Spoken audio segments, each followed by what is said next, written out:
Hai, assalamualaikum warahmatullahi wabarakatuh. Semangat pagi dan selamat datang di channel Mama Hasan IRT yang lagi belajar bikin kue, ide-ide jualan dan menjualnya ya teman-teman.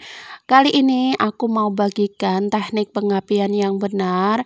Kalau kalian bikin pigang bagian depannya itu ngapu atau bersarang tapi belakangnya itu kosong atau malah jadi bantet, itu pastikan pengapiannya sudah benar ya. Kali ini aku bagikan cara pengapiannya, no skip dan juga no edit. Simak terus videonya sampai akhir. Oke, langsung saja. Ini adalah contoh pengapian yang pertama. Jadi kita gunakan dua pengapian ya teman-teman. Untuk yang pertama kita gunakan api yang besar ini supaya cetakannya itu cepat panas. Ini dipanaskan sekitar 7-10 menit ya teman-teman. Tunggu sampai benar-benar panas. Nah, untuk cetakannya ini pastikan pakai berbahan dasar aluminium cor yang sangat tebal atau pakai cetakan yang berbahan kuningan ya teman-teman. Kalau pakai teflon pasti gagal ya teman-teman, bakalan bantat, bakalan tidak mengembang dan juga bakalan jelek banget. Itu adalah pengalaman pribadi aku waktu awal-awal bikin pigang, dipikir pakai cetakan teflon nanti bakalan mudah ngeluarin, nggak lengket ya, tapi itu salah. Oke, lanjut kita oles air garam sampai benar-benar berbunyi, kemudian tunggu sebentar lagi, jadi nggak langsung dituang, karena kalau dioles air garam kan otomatis suhu dari cetakannya itu turun ya teman-teman, jadi kurang panas. Tunggu sekitar 10 detik atau 15 detik baru dituang adonannya. Jadi ini sudah panas merata, sudah panas maksimal, kemudian jangan lupa untuk dioles air garam. Nah, ini kita tetap pakai api yang besar ya teman-teman. Dilihat ini apinya sudah masih dalam keadaan besar. Kemudian dilihat untuk kuenya itu sudah mulai mengembang, pinggirannya itu sudah bening dan juga mulai muncul gelembung-gelembung kecil. Nah, untuk posisi apinya ini bisa dikecilkan ke api yang sedang, jangan terlalu kecil, ke api yang sedang. Jadi nanti meskipun api sedang karena cetakannya sudah benar-benar panas, ini bakalan terus ngembang ya teman-teman, karena untuk cetakannya ini kan menyimpan panas yang lumayan awet. Jadi kalau panasnya sudah benar-benar merata, ini cetakannya masih panas ya. Jadi meskipun diganti menjadi api yang sedang, ini bakalan terus ngembang, untuk sarangnya itu bakalan terbentuk cantik. Nah, ini aku nggak edit ya teman-teman, nggak aku potong. Nah, karena kompor aku panasnya itu kurang merata, jadi aku puter-puter seperti ini biar matangnya itu bisa samaan, bisa barengan, meskipun nggak terlalu cepat sama langsung matang semua gitu ya teman-teman. Oke, ini kita tunggu sebentar, harus sabar karena pengapiannya tadi kan sudah ke api yang sedang. Jadi ini enggak langsung cepat gitu, tapi untuk prosesnya itu lumayan cepat karena sudah benar-benar panas untuk cetakannya. Kelihatan kan ini sarangnya itu kecil-kecil, rapet, cantik. Nah, kalau pinggirannya itu tinggal sedikit yang kering, ini bisa ditutup ya teman-teman, supaya proses pematangannya, permukaannya itu kering merata, cepat merata gitu, kita tutup. Setelah beberapa saat ini kita buka, ini sudah benar-benar matang sempurna, permukaannya sudah benar-benar kering. Nah, ini direndam di air yang dikasih alas kain, kemudian nanti kalau sudah uapnya itu menghilang, ini bisa di cungkil seperti ini. Hasilnya cakep sekali. Ini bagian belakangnya tidak ada yang gosong ya teman-teman. Jadi teknik pengapian yang biasa aku gunakan adalah api besar, kemudian kalau sudah mulai mengembang bisa dipindah ke api yang sedang. Jadi seperti itu ya. Nah, untuk hasilnya seperti ini, untuk seratnya itu benar-benar rapat, cantik, bagian belakangnya tidak gosong sama sekali ya teman-teman. Pastikan kalian mencoba dan terus mencoba sampai berhasil. Kalau kalian sudah sering mencoba, pasti kalian sudah hafal dengan kompor kalian. Jadi panas api dari kompor itu kan beda-beda ya. Jadi kalau kalian biasa mencoba dan terus mencoba, bakalan tahu maunya seperti apa. Nah, untuk tekniknya seperti itu ya. Kalau aku nyetak kue bikang dalam porsi yang besar, gunakan api yang besar, kemudian kalau sudah mulai mengembang bisa dipindah ke api yang sedang. Oke, ini kita rekahkan seperti ini. Ini bikin gemes ya, seratnya itu benar-benar bagus banget.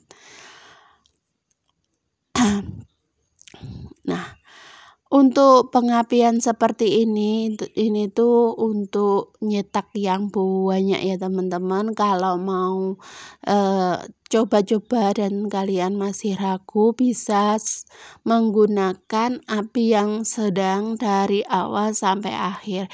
Tapi untuk waktunya menurut aku lebih lama, jadinya kalau cuma nyetak sedikit nggak masalah, tapi kalau cetak banyak itu gunakan teknik yang pertama. Nah, ini aku kasih contoh untuk pengapian yang salah atau teknik yang salah waktu nyetak kue bikang ya teman-teman. Ini kita panaskan cetakannya sama aja, tapi kita gunakan api yang sedang. Ini enggak aku tunjukin apinya, tapi ini pakai api yang sedang, tapi enggak kecil ya teman-teman, sedang. Kemudian ini belum panas, ini adalah contoh kalau belum panas ya teman-teman. Kalau yang pertama tadi kan ketika dioles dengan air garam itu langsung putih-putih gitu. Itu tandanya dari cetakannya itu sudah benar-benar panas. Nah, kalau belum panas seperti ini, itu tuh untuk airnya itu masih ngeresep biasa, nggak putih. Ini kita coba ya teman-teman. Ini gagal yang disengaja. Jadi ini aku kasih tahu buat kalian kenapa bikang itu kok bisa bersarang tapi kok nggak berserat atau bisa jadi seperti kue talam. Kenapa? Ini karena seperti ini ya. Jadi teman-teman, jadi cetakannya belum panas, ini kita sudah tuang. Nah, kemudian kita tunggu sebentar lagi sampai cetakannya sudah benar-benar panas. Untuk yang lain ya teman-teman, untuk lubang-lubang yang lain ini kita tunggu sedikit panas. Enggak sedikit ya teman-teman, maksudnya sampai benar-benar panas. Kemudian kita oles dengan air garam. Nah, ini juga belum sepenuhnya panas ya. Ini masih lambat untuk reaksinya. Untuk reaksi airnya ketika dioles itu masih lambat. Kalau sudah benar-benar panas, begitu dioles itu langsung bunyi ces dan juga cetakannya langsung putih-putih gitu teman-teman. Nah, seperti ini kita tunggu lagi ya teman-teman, tunggu sedikit lagi sampai air garamnya benar-benar meresap dan juga suhu di cetakannya sudah benar-benar panas. Baru ini kita tuang. Kita tuang semuanya ya teman-teman. Nah, ini karena untuk cetakan yang terakhir ini aku enggak semua terisi dengan adonan. Nah, ini adalah salah satu alasan kenapa kue bikang nggak bisa ngembang, karena cetakannya itu belum maksimal ya teman-teman.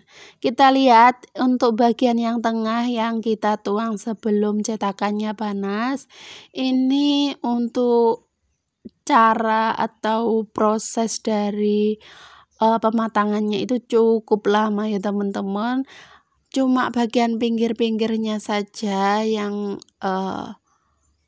bening atau yang matang duluan.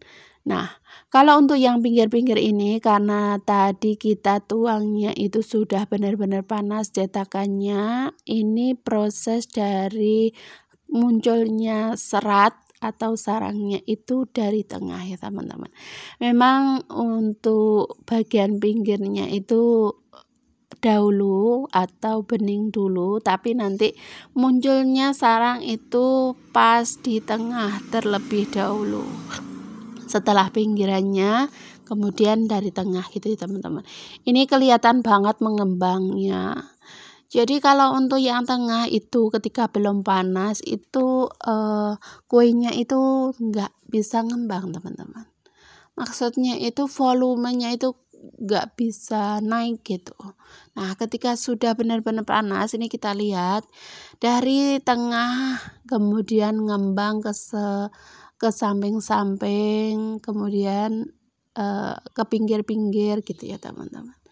Nah, ini bisa kelihatan ketika mengembang itu adonannya meluber ke samping-samping sampai ke tengah gini ya teman-teman. Nah, ciri khususnya kalau cetakan belum panas sudah dituang, itu bagian tengahnya nggak bisa matang teman-teman. Bisa pun matang, itu masih ada air-airnya. Nanti bisa memicu kuenya itu cepat basi karena belum sempurna, jadi ada kadar air di dalam kuenya. Kalau sudah benar-benar panas seperti ini. Ini tuh untuk yang pinggir-pinggirannya sudah kering, jadi ini prosesnya hampir sama ya, meskipun dituang terlebih dahulu itu keringnya hampir sama. Nah, ini aku liatin ke kalian dengan lebih cepat atau lebih dekat, itu untuk tengahnya itu kurang sempurna. Nah, ini untuk yang sudah benar pengapiannya, hasil belakangnya halus seperti ini. Untuk yang kurang panas cetakannya yang tengah tadi itu untuk bagian belakangnya bopeng-bopeng ya teman-teman. Nah, untuk seratnya ini memang muncul untuk bagian tengahnya tapi nggak rapet dan juga kasar ya. Kalau sudah benar-benar panas, ini hasil seratnya itu halus, kecil-kecil, rapat dan juga panjang-panjang. Hasilnya bagus banget. Nah, untuk yang penuh cetakannya dipenuhin hasilnya seperti ini. Ini seratnya full. Ini kita coba ya teman-teman, meskipun sama-sama kurang penuh untuk isiannya, tapi seratnya bagus, sempurna. Dan ketika direkahkan itu seperti ini, hasilnya bagus banget, seratnya panjang-panjang dan juga halus ya. Nah, seperti ini ya teman-teman contohnya. Semoga video kali ini bermanfaat buat kalian, bisa menjawab pertanyaan kalian kenapa pigangnya kok seperti jadi kue talam, nggak bisa ngembang, padahal sudah ngikutin resepnya. Jadi bukan salah resepnya ya teman-teman, salah dari teknik pengapian kalian yang belum benar. Jadi terus berlatih saja, pastikan kalian terus berlatih. Pada titik tertentu kalian bakalan tahu kenapa pigang kalian kurang sempurna, seratnya itu nggak bisa besar, nggak bisa kecil-kecil, nggak bisa berserat dengan bagus. Nah, kalau bagus pengapiannya sudah benar, hasilnya seperti ini, seratnya itu panjang-panjang, bisa disuir-suir seperti ini ya teman-teman. Jadi kue pigang kalau disuir-suir panjang-panjang seperti ini bagus, itu pasti pengapiannya sudah pas ya teman-teman.